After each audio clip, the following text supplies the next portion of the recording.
What's up, everyone? It's Ruby here, bringing guys another Percy Jackson video. So today we're actually going to be looking at the book, The Lightning Thief, because we're going to be talking about specific scenes that I am looking forward to seeing in the show, pivotal moments, important moments. Not all of them are huge moments, but they're definitely big moments. We can continue also talking about more scenes as we go along, more scenes that I want to see really come alive and be true. So, the first scene that we're going to talk about is this really important scene that comes up on page 25, right here. I don't think you guys can see that. That's okay, but I'll read it. We were on a stretch of country road. No place you'd notice if you didn't break down there. On our side of the highway was nothing but maple trees and litter from passing cars. On the other side, across 4 lanes of asphalt, shimmering with afternoon heat, was an old-fashioned fruit stand. The stuff on sale looked really good. Heaping boxes of blood-red cherries and apples, walnuts and apricots, jugs of cider in a clawfoot tub full of ice. There were no customers, just 3 old ladies sitting in rocking chairs in the shade of a maple tree, knitting the biggest pair of socks I'd ever seen. I mean, these socks were the size of sweaters, but they were clearly socks. The lady on the right knitted one of them. The lady on the left knitted the other. The lady in the middle held an enormous basket of electric blue yarn. All 3 women looked ancient with pale faces, wrinkled like fruit leather, silver hair tied back in white bandanas, bony arms sticking out of bleached cotton dresses. The weirdest thing was, they seemed to be looking right at me. I was looking over at Grover to say something about this, and saw that the blood had drained from his face. His nose was twitching. "Grover," I said. "Hey, man." "Tell me they're not looking at you." "They are, aren't they?" "Yeah, weird, huh? You think those socks would fit me?" "Not funny, Percy. Not funny at all." The old lady in the middle took out a huge pair of scissors, gold and silver, long-bladed with like shears.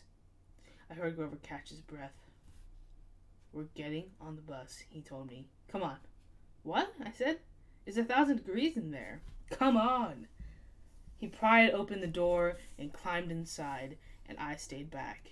Across the road, the old ladies were still watching me. The middle one cut the yarn, and I swear I hear the snip across 4 lanes of traffic.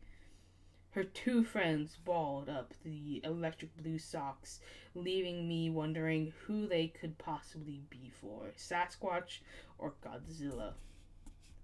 At the rear of the bus, the driver wrenched a big chunk of smoking metal out of the engine compartment. The bus shuddered, and the engine roared back to life.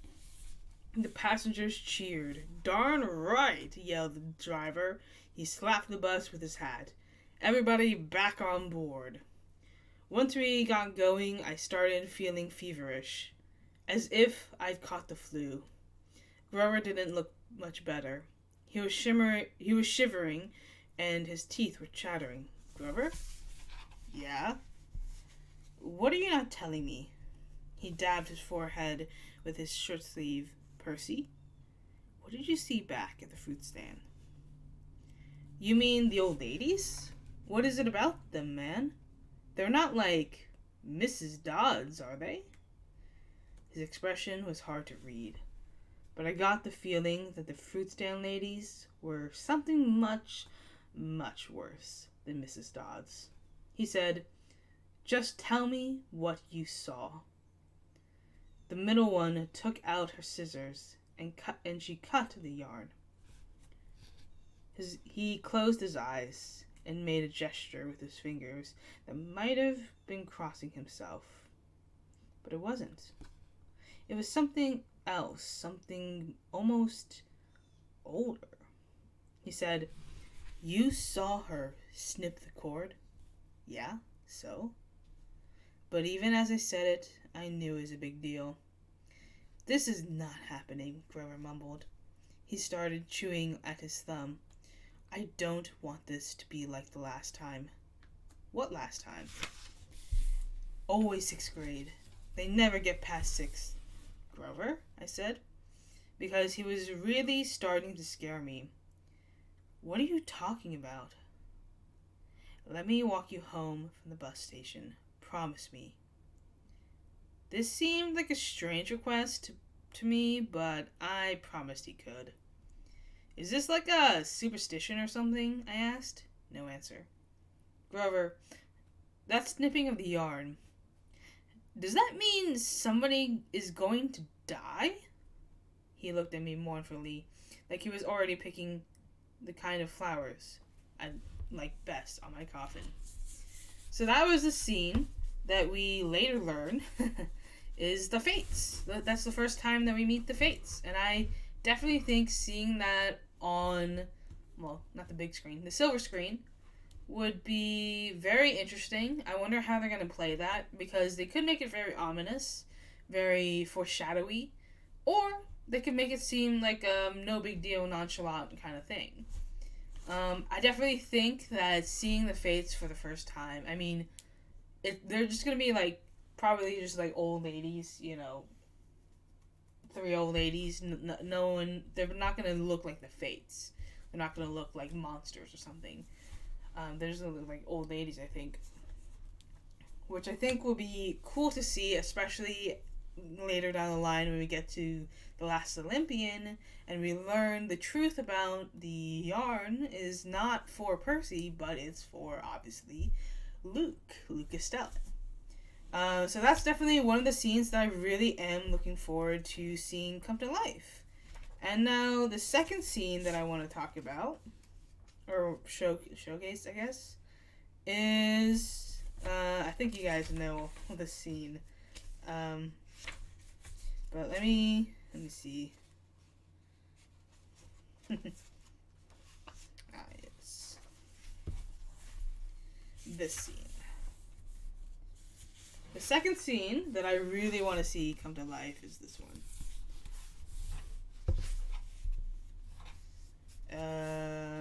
I guess I'll go, wherever should I start?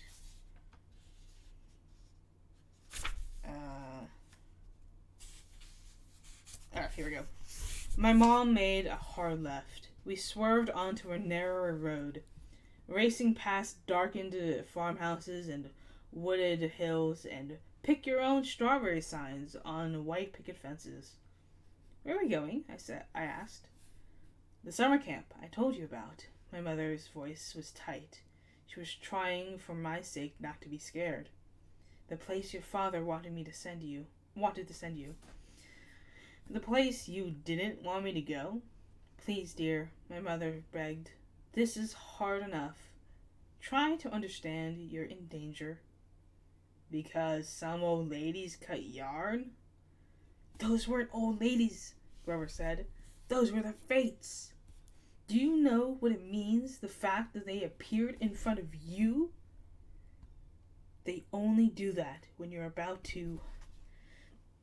someone's about to die." "What? You said you." "No, I didn't. I said someone." "You meant you, as in me." "I meant you, like someone, not you. Boys," my mom said. She pulled the wheel hard to the right, and I got a glimpse of a figure she'd swerved to avoid, a dark, fluttering shape, now lost behind us in the storm. "What was that?" I asked. "We're almost there," my mom said, ignoring my question. "Another mile. Please, please, please." I didn't know where there was, but I found myself leaning forward in the car, anticipating wanting us to survive. Outside, nothing but rain and darkness, the kind of empty countryside you get away out of. You get way out of the tip of way out on the tip of Long Island. I thought about Mrs. Dodds and the moment when she'd changed into the thing that with pointed teeth and leathery wings. Oh, sorry.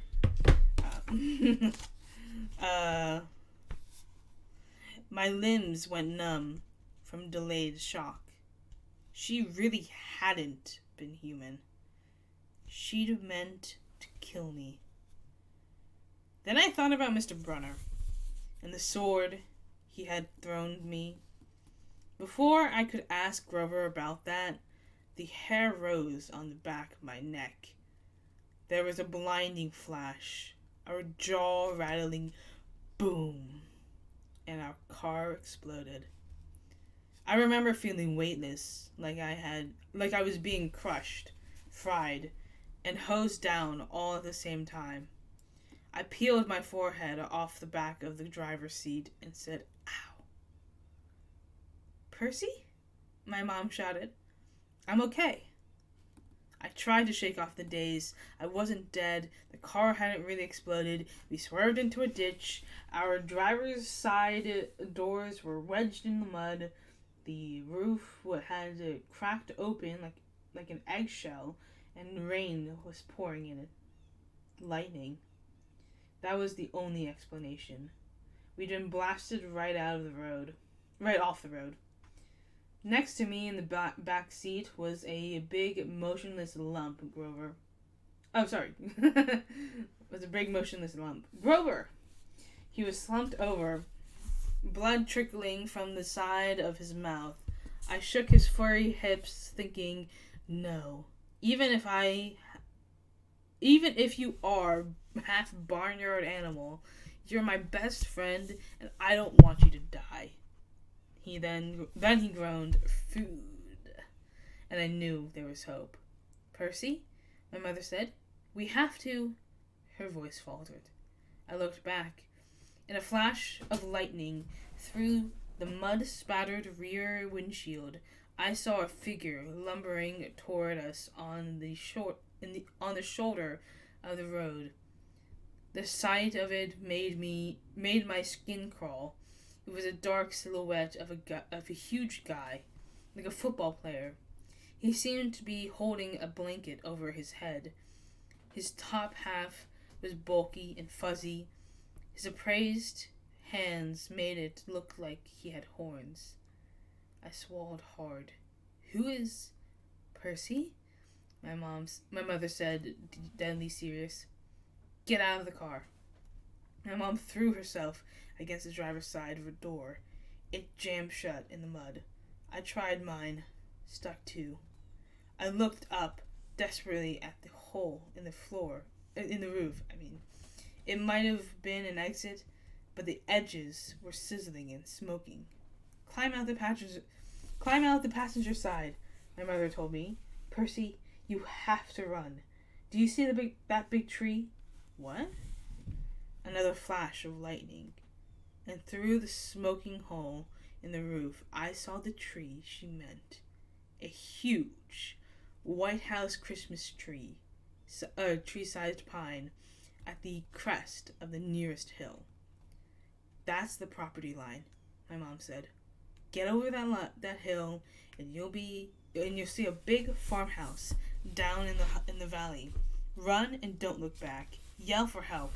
Don't stop until you reach the door. Mom, you're coming too." Her face was pale. Her eyes as sad as when she looked at the sea. "No!" I shouted. "You are coming with me. Help me carry Grover." "Food," Grover moaned a little louder. The man with the blanket on his head kept coming toward us, making his grunting, snorting noises. As he got closer, I realized he couldn't be holding a blanket over his head, because his hands, huge, meaty hands, were swinging at the sides. There was no blanket, meaning the bulky, fuzzy mass that was too big to be his head was his head.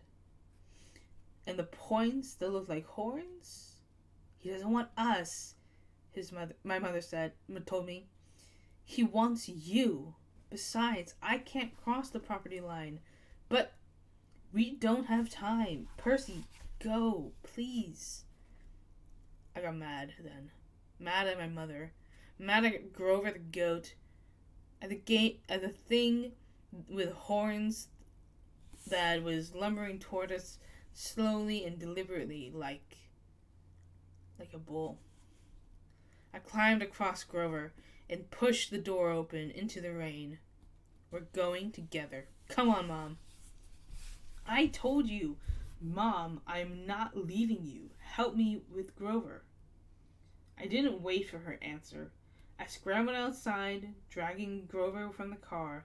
He was surprisingly light, but I couldn't carry him very far if my mom hadn't come to my aid. Together, we draped Grover's arms over our shoulders and started stumbling uphill through wet, waist-high grass. Glancing back, I got my first clear look at the monster. He was 7 feet tall. 7 feet tall, easy. His arms and legs like something from the cover of Muscle Man magazine. Bulging biceps and triceps and a bunch of other seps. All stuffed like baseballs under vein-webbed skin. He wore no clothes except underwear. Bright white Fruit of the Looms, which would have looked funny, except that the top half of his body was so scary. Coarse brown hair started at about his belly button and got thicker as it reached his shoulders. His neck was a mass of muscle and fur leading up to his enormous head, which had a snout as long as my arm, snotty nostrils with a gleaming brass ring, cruel black eyes, and horns. Enormous black and white horns with points you just couldn't get an electric sharpener. You just couldn't get from an electric sharpener. I recognized the monster, all right. He had been in one of the first stories Mr. Brunner told us. He couldn't be real. I blinked the rain out of my eyes. That's Pasiphae's son, my mother said. I wish I'd known how badly they want to kill you. But he's the Don't say his name, she warned. Names have power. The pine tree was still too far. 100 yards uphill at least. I glanced behind me again. The bull man hunched over our car, looking in the windows. Or not looking exactly. More like snuffling, nuzzling. I wasn't sure why he bothered, since we were only about 50 feet away. Food, Grover moaned. Shh, I told him. Mom, what's he doing? Doesn't he see us? His sight and hearing are terrible, she said. He goes by smell. But he'll figure out where we are soon enough.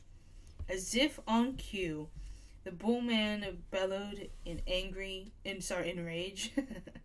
He picked up Gabe's Camaro by the torn roof, the chassis creaking and groaning.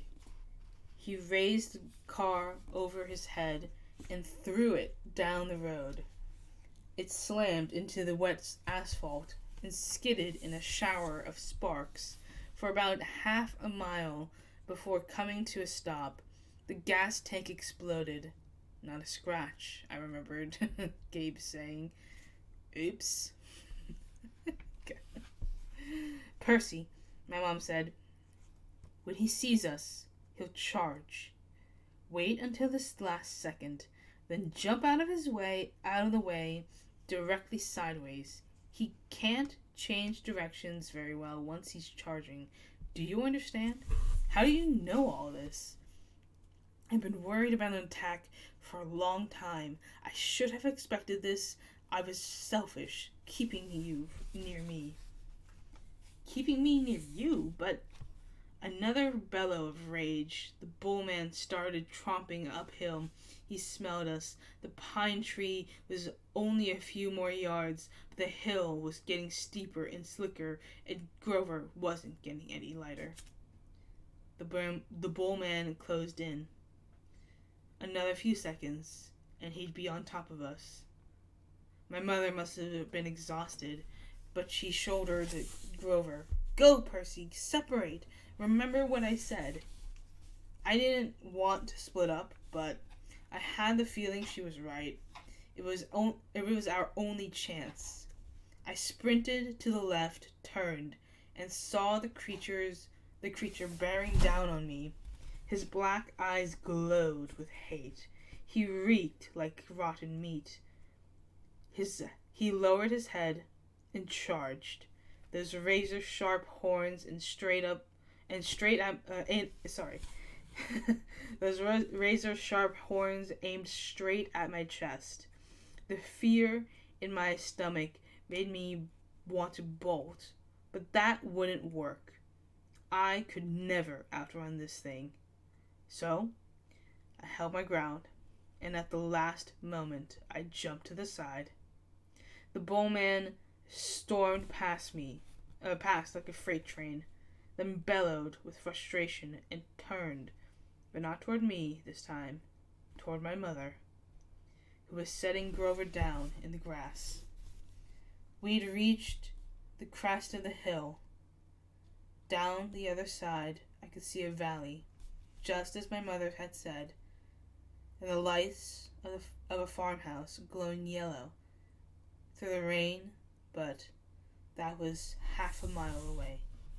We'd never make it. The bullman grunted, pawing the ground. He kept eyeing my mother, who was now retreating slowly downhill, back toward the road, trying to lead the monster away from Grover. Run, Percy, she told me. I can't go any farther. Run! But I just stood there, frozen in fear. As the monster charged her, she tried to sidestep, as she told me to do. But the monster had learned his lesson. His hand shot out and grabbed her by the neck as she tried to get away. He lifted her as she struggled, kicking and pummeling the air. Mom! She caught my eyes, managed to choke out one last word. Go. Then, with an angry roar, the monster closed his fist around my mother's neck, and she dissolved before my eyes, melting into light, a shimmering golden form, as if she were a holographic projection, a binding flash. She was simply gone. No! Anger replaced my fear. Newfound strength burned in my limbs, the same rush of energy I'd gotten when Mrs. Dodds grew talons. The bullman bore down on Grover, who lay helpless in the grass. The monster hunched over, snuffling my best friend as if he were about to lift Grover up and make him dissolve too.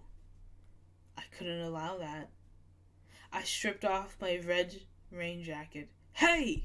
I screamed, waving the jacket, running to one side of the monster. Hey, stupid! Ground beef! Roar! The monster turned toward me, shaking his meaty fists. I had an idea. A stupid idea, but better than no idea at all. I had my back to the big pine tree, and waved my red jacket in front of the bullman, thinking I'd jump out of the way, away at the last moment. But it didn't happen like that. The bullman charged too fast, his arms out to grab me, whichever way I tried to dodge. Time slowed down. My legs tensed.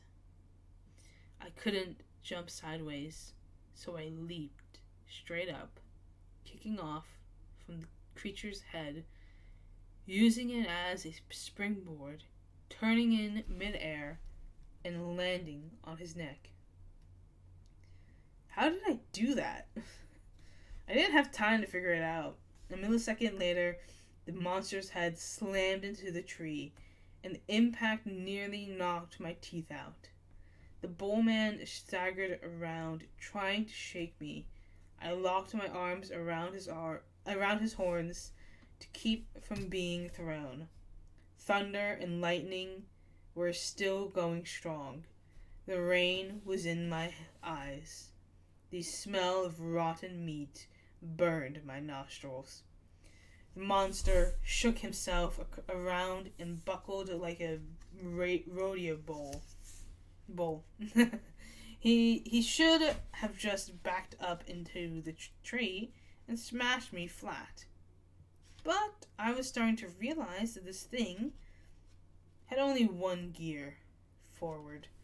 Meanwhile, Grover started groaning in the grass. I wanted to yell at him to shut up, but the way I was getting tossed around, if I opened my mouth, I'd bite my own tongue off. Food, Grover moaned. The bullman wheeled toward him, pawed the ground again, and got ready to charge.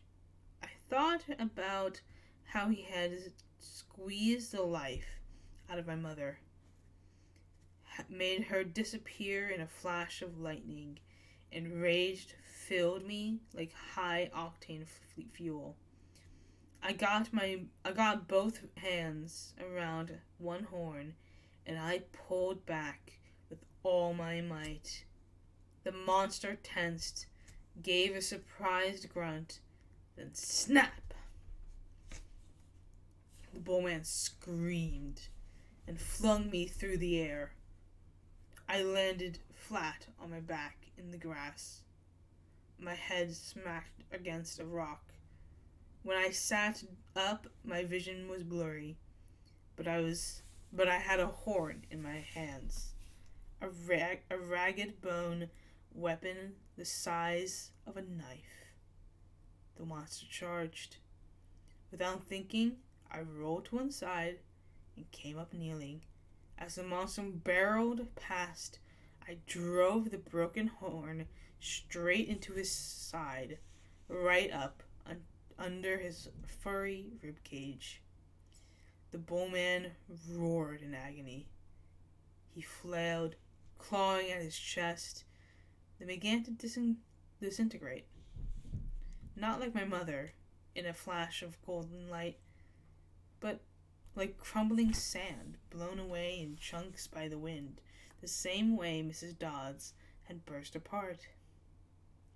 The monster was gone. The rain had stopped. The storm still rumbled, but only in the distance. I smelled the livestock and my knees were shaking. My head felt like it was splitting open. I was weak and scared and trembling with grief. I'd just seen my mother vanish. I wanted to lie down and cry. But there was Grover, needing my help. So I managed to haul him up and staggered down in the valley toward the lights of the farmhouse. I was crying, calling for my mother, but I held on to Grover. I wasn't going to let him go. The last thing I remembered is collapsing on a wooden porch, looking up at a ceiling fan, circling above me, moths flying around a yellow light, and the stern faces of a familiar-looking bearded man and a pretty girl, her blonde hair curled like a princess's. They both looked down at me, and the girl said, "He's the one. He must be." "Silence, Annabeth," the man said. "He's still conscious. Bring him inside." Those are just two scenes that I really, really do think will be amazing on the silver screen in the show. I really would love to see them come alive, and I expect them to. I mean, they're pretty big scenes. So if you guys like this, hit the like button, subscribe to my YouTube channel, hit that subscribe button. Don't forget to also check me out on Twitch, twitch.tv/RubidiumMoon. I stream every day at 7:30 p.m. Eastern Standard Time. So I do a variety of role-playing games right now. We're working through Elder Scrolls 3, 4, and 5 with the same person, same playthrough, the full way. And Morrowind is my first time playing Morrowind. So come check me out. Leave a like, subscribe, and comment down below what are some scenes that you would like me to read from The Lightning Thief. Only The Lightning Thief. We're only doing The Lightning Thief because Season 1 is only The Lightning Thief. So we're only going to be looking at this book right here. I mean, obviously, if there's future scenes, we can look at the Sea of Monsters, we can look at Titan's Curse, Battle Labyrinth, etc., etc., etc. But right now, we're going to focus on The Lightning Thief because that's what the show is about. Season 1 is going to be solely this book right here. So that's what we're going to look at. So, comment down below some favorite scenes. I might look at it, read it. This is definitely going to be multiple parts because this is a long book and there's a lot of great scenes in this book. And I'm only going to highlight the books because, honestly, there are plenty of, like, read-aloud books and, you know. Anyways, comment down below, leave a like, subscribe, and I'll see you guys next time. Thank you guys so much for watching. Peace out, guys. It's been a blast. Bye.